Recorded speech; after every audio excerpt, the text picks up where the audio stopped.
Hello everyone, I'm Ina Man. Welcome to Higher Ground. We have an exciting show today as we begin a new series of special episodes we call The Moral Case, where we dive into some of the more challenging topics around the resource and environmental debate.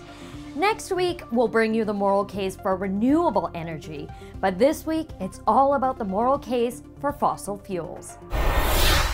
Joining us via Skype from Chevy Chase, Maryland, just outside Washington, D.C., is Alex Epstein, the author of the recently published Moral Case for Fossil Fuels. Epstein is the founder of the Center for Industrial Progress, who wrote the book to offer an alternative environmental perspective that is both anti-pollution and pro-development.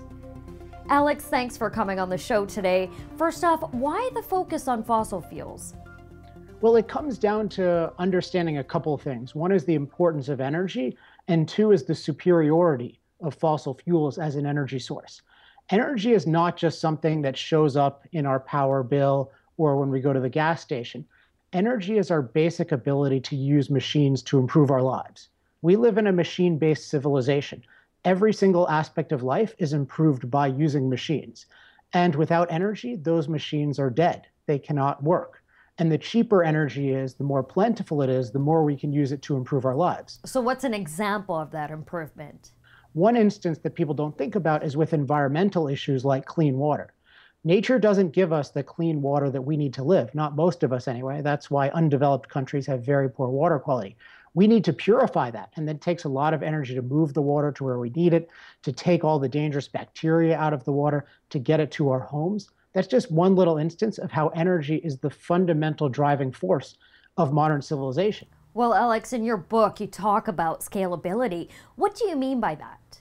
It's extremely hard to produce a form of energy that is cheap, reliable, and scales to billions of people.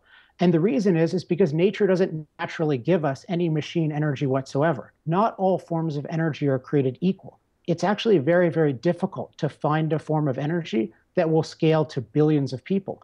And actually only one industry has done it in the entire history of civilization, and that is the fossil fuel industry. But what about solar and wind power, Alex? Surely they are viable. So when we take solar, we have to deal with the fact that it's an unreliable power source. It's a dilute power source. We have to mine tons of minerals. We have to process it. We have to transmit it. And that uses resources. And if you use too many resources in generating an energy resource, that energy resource is too expensive and can't be scaled. But Alex, I thought Germany had some success with scaling renewable energy. Well, if we look at the ability to provide cheap, plentiful, reliable energy for billions of people, solar and wind are very close to zero worldwide. And even in a place like Germany, that's supposedly this hotbed, no it pun intended, of solar energy, they get 6 to 7% of their total energy from solar and wind, and they can rely on essentially zero of it. In my book, I have graphs where you can see that there are parts, especially late in the year, where the Germans desperately need energy to heat their homes, and they get none of it through solar and wind, which means it always requires a backup from a real source of energy like coal, oil, or natural gas. Real source? Alex, I'm sure there are people out there who are hostile to your argument.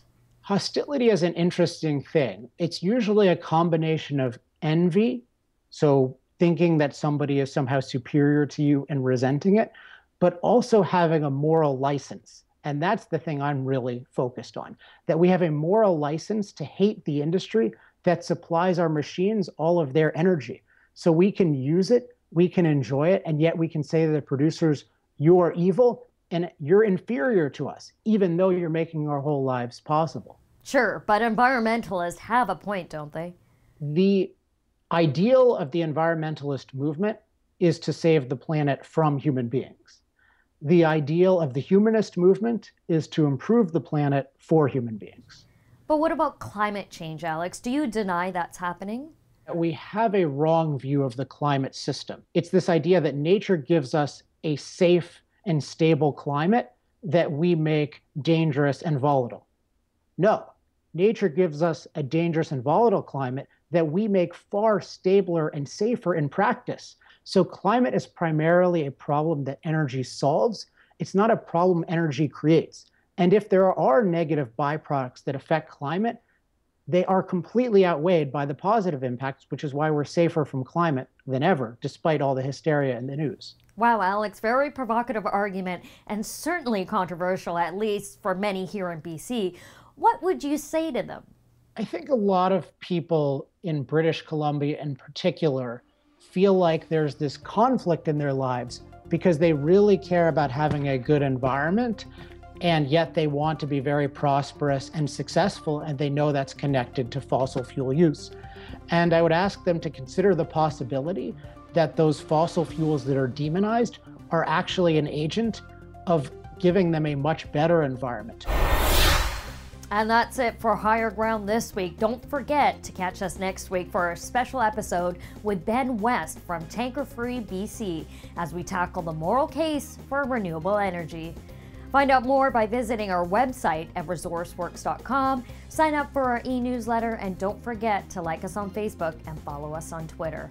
For ResourceWorks, I'm Mina Man. Thanks for watching.